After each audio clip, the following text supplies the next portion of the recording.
एक कौवा प्यासा था, घड़े में थोड़ा पानी था। कौवा लाया कंकर, घड़े में डाले कंकर, पानी आया ऊपर, कौवे ने पिया पानी, ख़त्म हुई कहानी। ये नए ज़माने का कौवा है, ये जग पर नहीं बैठा हुआ, ये नलके पर बैठा हुआ है।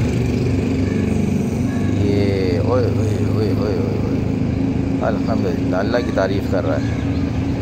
ओए ओए ओए ओए, क्या यार ज़बरदस्त, कैसे पी रहा है, इसकी गर्दन देखो, गड़ गड़ गड़ गड़ गड़। यानी अभी चोंच से पानी भरता है, फिर गर्दन ऊपर करता है तो पानी खलक में जाता है, पूरा भरता है ये है।